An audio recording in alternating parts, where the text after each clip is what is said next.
tax collectors and sinners were all drawing near to him. And the Pharisees and the scribes grumbled, saying, "This man receives sinners and eats with them."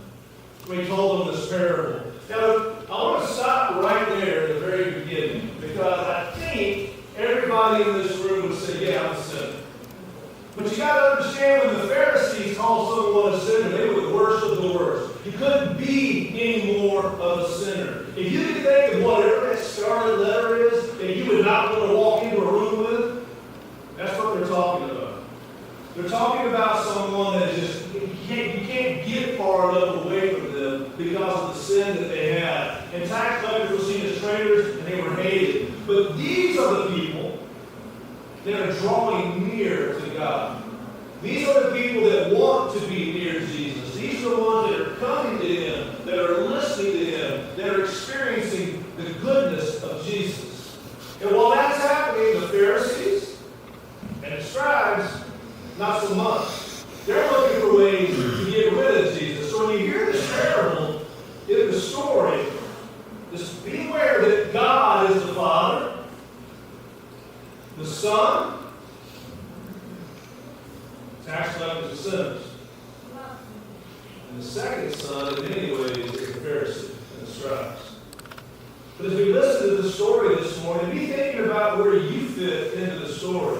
Because the principles of these ancient words from long ago are just as relevant to us today. So, beginning in verse 11, Jesus said, "There was a man who had 2 sons.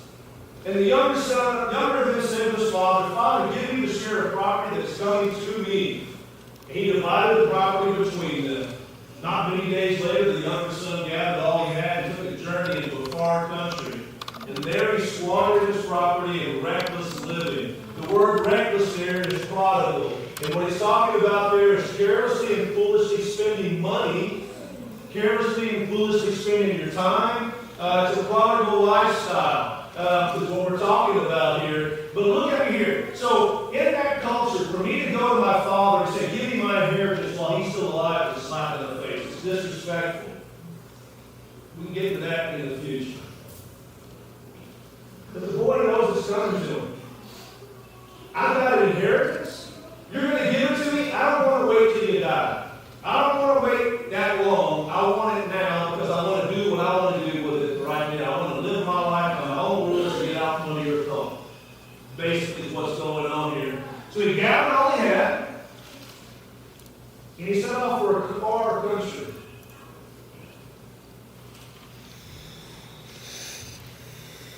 This morning, whether you're watching live or whether you're here, there are times in our life when we wander off to a far country, away from the Father, away from our home. You know what I mean? There have been times when you got what you want, you got what it was coming to you, and you decided, "I'm going to go do things my own way." And you decided to move off. That's what this young man does. He's moved away from the Father's house. He's moved away from his family. He's got as far away as he can. He squandered it. He wasted it. How often do we get something and we just burn through it really fast because we don't know what to do? And he said, there was a man who had 2 sons, and the younger son said to his father, I know it's the same slide that Paul with me here. "Father, give me the share of the property that's coming to me." He divided the property between them. Not many days later, the younger son gathered all he had and took a journey to a far country. And there he squandered all his property in reckless living. "It's mine. I can do what I want to do with it. I can live the way I want to live. It's mine. If it was given to me, I have possession of it. It's not up to you to tell me how to spend my money, how to live my life. It's me. I can do what I want to do, where I want to do it, how I want to do it." And he squandered it because it was his property at that time once it was given to him. And when he had spent everything, a severe famine arose. It's all gone. I have nothing left, and his famine comes along in that country. Oftentimes, we leave God in pursuit of things that we think are going to bring us joy. We leave God in pursuit of things that we think are going to bring us peace. We pursue things that we want because there's something about it that entices us, that promises something that we want. And it allures us away from the Father's house, from the Father's presence. But a famine arose. You've never been in a famine? You know, last year we had a drought and our sugarcane crops didn't quite work as well as they have in the past. Now imagine an extended famine where all the food and the water sources are leaving. Everything that you were counting on to sustain you is now gone. And he began to be in need. He went from having it all, everything he wanted, living the way he wanted to live, but it's just not doing it anymore. It's not meeting his needs anymore. And he's finding out that there's something I need that I can't get here. So he went and hired himself out to one of the citizens of that country. Remember, he's left his dad's house. He's traveled away. He's in a distant country, one that's not God's house. He's lived the way he wants to live. Now he's got nothing. He was the life of the party when he had everything. He got to do what he wanted to do, go when he wanted to go. But now it's gone. And he hired himself out to people in that country. One of the citizens of that country sent him into his fields to feed pigs. He's not in his daddy's field anymore. He's not in his field with his property. He's in somebody else's field feeding pigs. And he was longing. This idea of longing is a passionate desire. Sometimes you have a longing for ice cream. You have a longing for a good hot pecan pie. You have a longing to be with someone. You have a longing to go on vacation. There's all kinds of things that we long for. But he is sitting here longing just for something to eat. I don't know when the last time you've been in that situation where you were longing for something. When you were desperate for something. That's where this young man is. And he was longing, his passionate desire to be fed with the pods the pigs ate, but no one gave him anything. So he's in this foreign land, and again, I know it's a familiar story. I'm trying to paint a picture here. He's in a foreign land that's not his. He's now working for somebody in that land. Before, he had a special place in the Father's house. Now he's not just working in a foreign land, he's working and taking care of pigs. He's hungry. He wants what the pigs are having. For a Jew, you can't get any lower. And that's where he's finding himself. But the people in that country aren't giving him anything. You're welcome to come to our place. You're welcome to come to our country. Spend it all. Give it all. And when it's gone, we're not going to help you. And how often do we jump into things looking for relationships, looking for what the world promises, that distant country, if you will, and we feel all good and all the inside, woo, until it's gone. Then the people you surrounded yourself with are gone. The things that you put your hope and your security and your identity in are gone. And then you're left with this idea of what I used to have and where I am.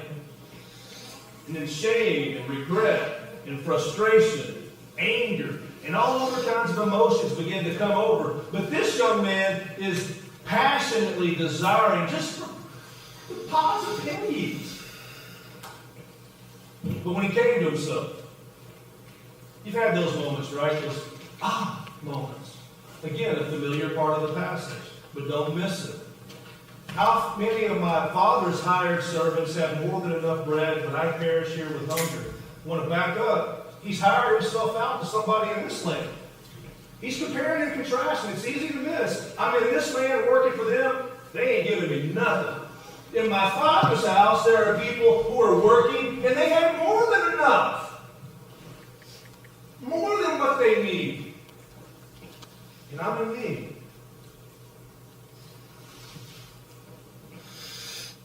I'm perishing.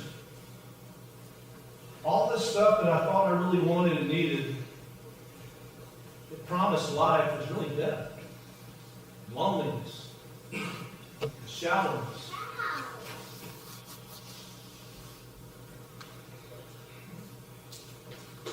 If you look around our streets, our community, you see people that have been there and done that chasing. Maybe you've done that before. That shiny new toy that didn't deliver what it promised long term. So he says in verse 18, I will rise up and go to my father, and I will say to him, Father, I have sinned against heaven and before you. I am no longer worthy to be called your son. Treat me as one of your hired servants. This is where it starts getting real. He's experiencing shame, guilt, embarrassment, expecting to hear, I told you so.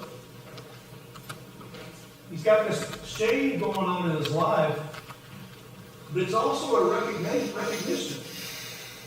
David in Psalm 51 says, Father, I have sinned against you, and you only have I sinned. Dealing with Bathsheba and Uriah, the Hittite. And now this guy, if you look at it, he says, I will rise up. And he goes, but he doesn't feel worthy. How many times have you known people, or maybe even yourself, felt unworthy? And your feeling of unworthiness, you keep at a distance. You let shame and embarrassment keep you from the Father's house. Keep you not just the Father's house, but the Father's presence. I want to stop the sermon for a second. I know we're not stopping literally, but I just want to stop for a second.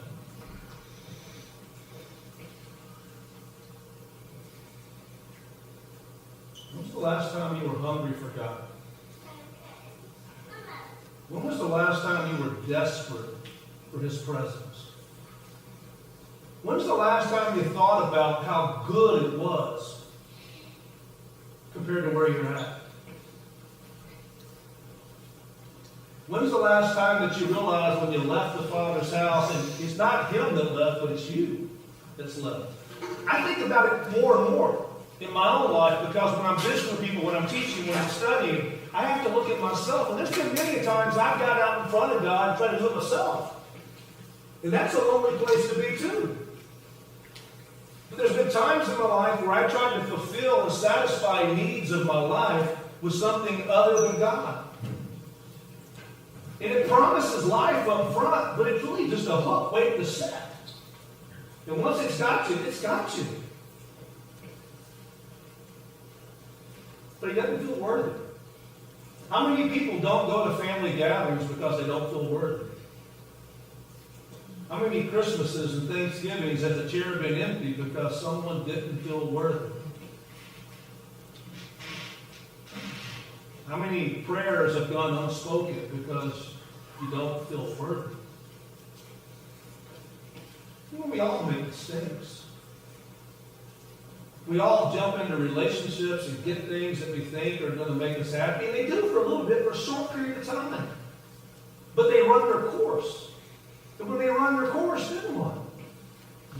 You find yourself empty and longing for something better. But somewhere along the way, the evil one gets in our ear and starts telling us, you don't deserve it. You belong here in the muck and the mud.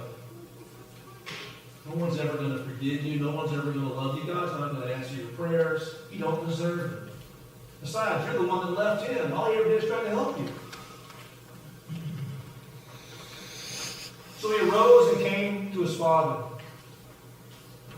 But while he was still a long way off, his father saw him and felt compassion, and ran and embraced him and kissed him. Do you see? Again, it's a familiar passage, but don't miss it. This is a Jewish man in the story, a sinner, a tax collector, if you will, who was far from God, in the muck, in the mire of his own choosing. He's where he's at because he chose to be there. And what he trusted in ran its course, and now he's got nothing. And he's humbling himself. He's going back to the Father. He's saying, look, I want to work as one of your hired servants because there's no way you let me back in as a son. Y'all know how the story ends. Don't go there yet. Because there's many of you in this room, I know at times in your life, even though you believe in the grace of God, still question if you're going to heaven. Or if God can love you. This story says, yes, he loves you. Yes, he can. But the Father's response was he saw him, which means he was looking. He felt compassion. That's an emotion. The Father longs. He feels compassion for his son. Not anger, not frustration. Now here he comes. Ooh, I'm going to let him have it. And he ran. He didn't walk. He didn't skip. He ran. You know, one of the things I love about Sunday morning and Wednesday nights, I'm just going to be honest with you, there's a bunch of little kids in here, under the age of 12, that come running up and give me a big hug. And say, hey, hug me. Give me a hug. And I know they do that to y'all too. And it feels good, doesn't it? It feels great to have someone excited to see you and to want to be embraced. And he kissed him. That's what a father does. There's this intimate embrace. You ever hug somebody and they cried on your arm? I'm not talking about if something bad happened in their life that they couldn't control. Several of you were there to hug on me when my mama passed, and I just cried uncontrollably. Have you ever held somebody who was just so frustrated with life that they cried and snot just started coming over your arm? Your shoulders are getting wet? Yeah. That is the scene I think that we're reading about as it unfolds. This young man is broken, undeserving in his own mind. And the father didn't shut the door. The father didn't say, well, you should have, or I told you so. And break out his little naughty and nice list and nope, look what you did. He ran, embraced him, and kissed him and had compassion on him. And the son said to him, Father, I have sinned against heaven and before you. Just like you've rehearsed. You ever done that? You're going to apologize to somebody? Or you're going to call them up? You're going to work your way through it? You kind of go through your mind what you're going to say and how you're going to say it. If you're a man in this group, you've ever dated a woman, you've done that. Okay? You've worked out in your mind how I'm going to work this out. Or you went and bought something you weren't supposed to buy, and you come up with this good excuse as to why you bought it and why you needed it. You know what I'm talking about. We've all done it. I have sinned before you, and I'm no longer worthy to be called your son. He's rehearsed it, and now he's doing it. Again, this is after the embrace, after the kiss, after the compassion. It's almost, can you hear him saying that through the snot and the brokenness and just can't breathe? This is deep emotion here, guys. And we read it sometimes. I know we're familiar with it. But this is a broken young man embracing his father. And I got to believe the father's crying too. The father's got snot coming out of his nose. Tears running down his eyes. There's probably a smile on his face too, like my poor son. But the father said to his servants, bring quickly the best robe. Not just any robe, but the best robe. Put it on him. You got to think what he was wearing was pretty filthy. Probably stunk like a pig dog. But put the best robe on. We're going to change his clothes. Put the ring on his hand, the signet ring. The one he was wearing before he left. He's operating as my spokesman. He's my son. He represents me. Put shoes on his feet. Because to be barefoot in that culture, not so good.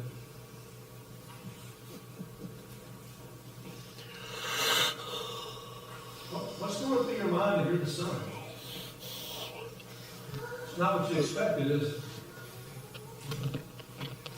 Sometimes when we have left in our modern era and we come back, that's not the reception we receive. But one of the beautiful things about this Christ family is we're pretty good at that. We're not perfect. But I think there's enough of us in this room that knows what it's like to be the prodigal. And we know how bad it hurts to be away without hope. So when someone else comes in our midst who is broken, we don't just see a broken person, we see ourselves standing before a holy God. And we seek to be who God called us to be and embrace them the same way the Father did. I will always remember when Max was here. Remember Max? Max was scared to come be a part of his family. Most of y'all know why. Max had HIV. And he struggled with things in his life. And he came forward and he sat right here. And he asked, he said, I want to be a part of this family, but I'm scared no one's going to accept me. Because he'd been kicked out of, in his words, multiple other churches. Quote unquote. And I asked him, I said, do you trust me? He said, I do, but the reality is he didn't know me. But he didn't have any reason not to trust me either. But his experiences had not been good. He said, they're not going to want me here when they find out. And so I spoke up and I said, this is Max. And Max would like to be a part of our family, but he's scared you're not going to want him here when you find out he has HIV. And I don't remember everybody else that got up, but there were 24 people that came forward. Most of them women, some men. And they came forward and they embraced Max. They held Max. Not as an untouchable, but as someone like them in need of love, in need of acceptance, in need of belonging, in need of a family. And it wasn't long after that Max, through study, gave his life to God. He was immersed right there. He almost pulled that wall down when he was going under. He was scared. But you remember that day, right? Because you welcomed him. You didn't say, look, you've been in that far-off country, you're coming, you don't belong here. You said, hey, welcome to the club. We're a bunch of misfits made right by God. This is the old Santa Claus show. We're the island of misfit toys. But we're all welcome here because the Father embraced every single one of us. Bring the fattened calf and kill it, and let us celebrate. For this my son was dead and is alive again. He was lost. The idea behind lost is I killed, I destroyed. The idea is death is imminent. There's no getting out of it. It's assumed. And he's found. And they begin to celebrate. When you think fatted calf, what are you thinking? Barbecue? Dad's been getting this cow ready for some barbecue, right?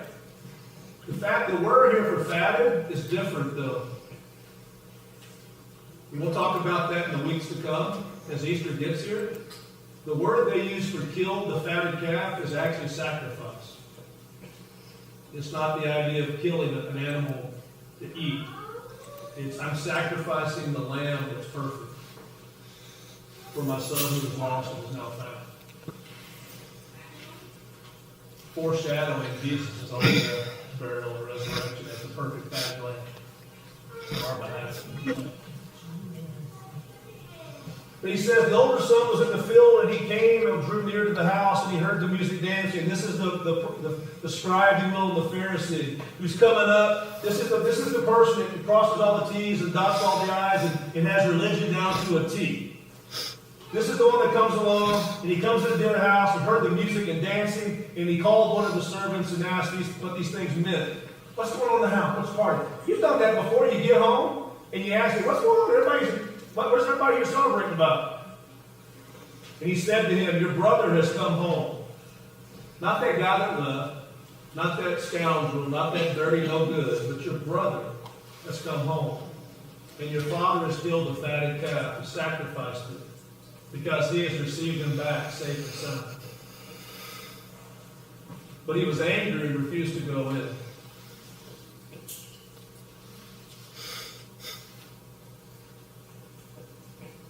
You ever been mad because somebody else was being celebrated? You ever been jealous or envious? I mean, they deserve what they did, right?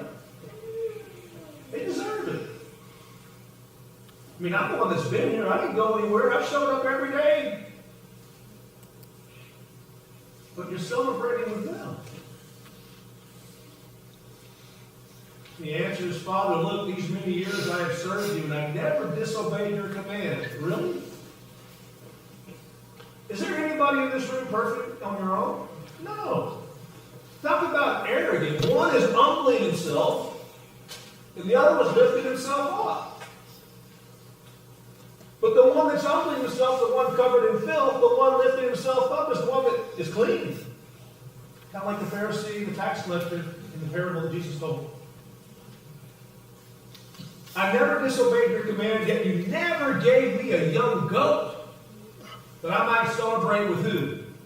My friends. Who's the celebration with? The Father. And everyone else that's in the house. Even now, it's about me.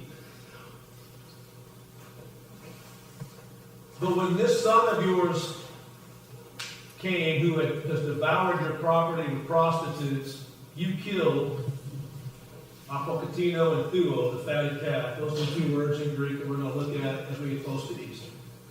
Because the fatted calf is a big deal in this passage that most of the time gets looked over. He's talking about Jesus. And he said to him, Son, you are always with me, and all that is mine is yours. All of it. It was fitting. Let that sink in. It's fitting. It was the right thing to do. To celebrate and be glad. For this is your brother was dead, separated, and he's alive today. He was lost and is found.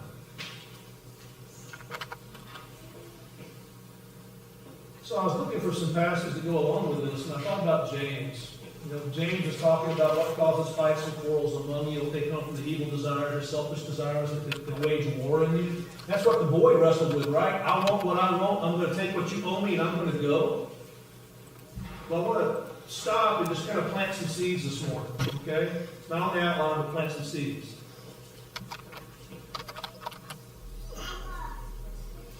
Treasures in heaven, where moth and rust do not destroy. Right? 1 Peter chapter 1, Jesus tells us that there's trials and stuff that come along, but we have an inheritance kept in heaven, protected for us, that the Heavenly Father has for you and me. We have an inheritance. There's a connection between us and the sons. We have an inheritance. But he says here, therefore it says, God opposes the proud but gives grace to the humble. Submit yourselves therefore to God, resist the devil, and he will flee from you. If you were in a place of desperation, if you were in a place that you've wandered far from God, you may not think you have, but what sins have got their hooks in them? Gossip, slander, hate, racism, arrogance, pride, selfishness, greed, disobeying your parents.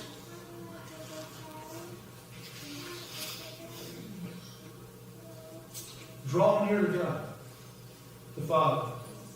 The Son drew near to the Father, and he will draw near to you. Then what happened? He's running to God, and God's running to him. Cleanse your hands, you sinners, and purify your hearts, you double-minded. Make a decision. It's all God's.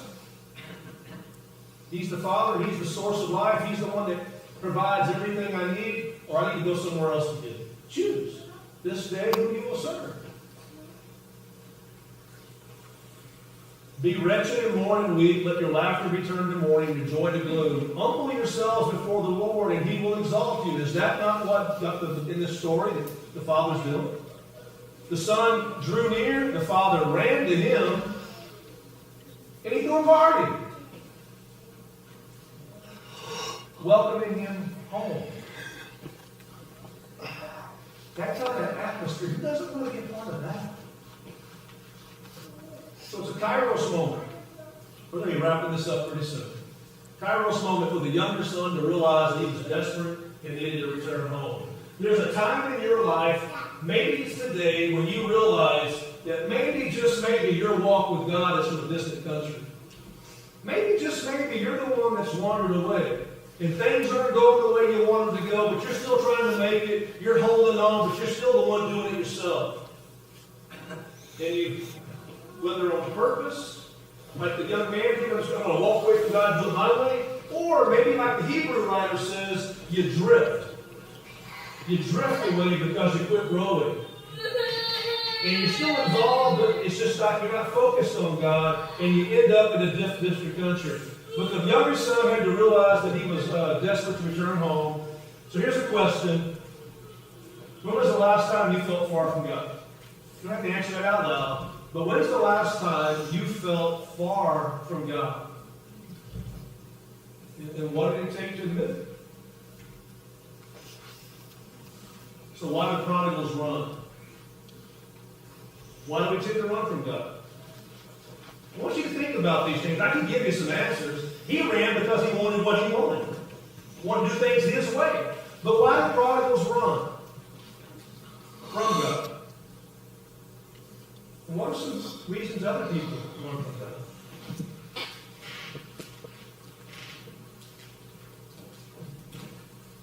Like the young man, we get tired of waiting. Don't we? We want what the Father has to give us, and we want it right now on our terms. And it's easy when life gets hard to say, you know what, I don't think I'm going to get it. I'm going to try it some other way. So what's in the Father's house? Everything we need. Isn't that what he says? He's over here in the pig pen. I want to go back to my Father's house where there's more than enough for the servants. And he's not just a servant, he's the Son. And so are you. You're the sons and daughters of God. And there's more than enough in God's house for you and for me. So why does the Father run? To take away the sin and shame. Because he loves him. It's his Son.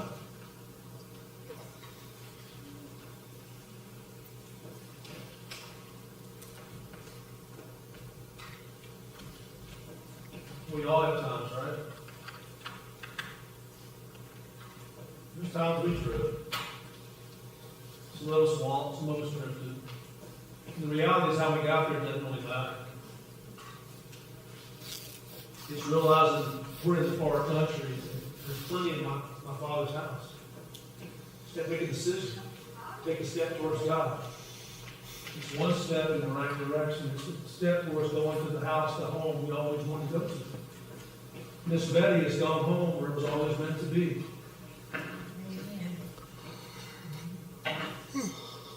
We're going to sing 2 songs, and we're going to wrap it up. Before we do, to the person sitting next to you,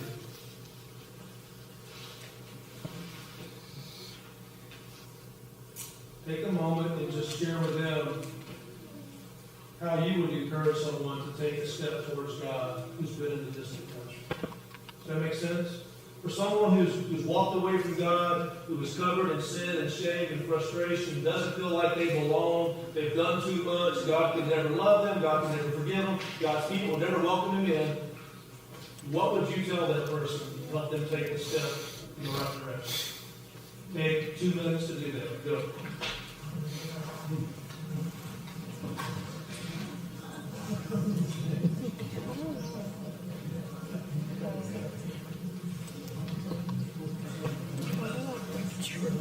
Something, there's everything that Trip talks about.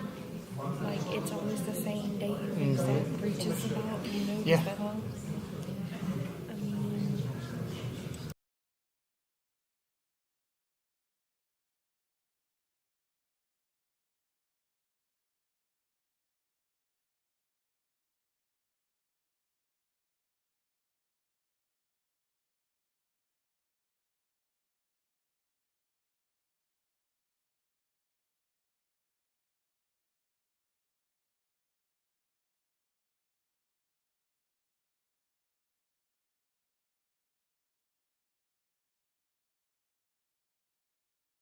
stuff like that.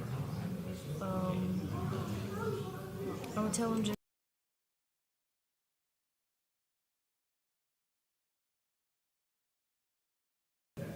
That's good. How about you? It's kind of hard to say. It just depends on the situation. That's true. Situation does affect it sometimes. You got to know the situation in order to guide them on how to go back. Okay.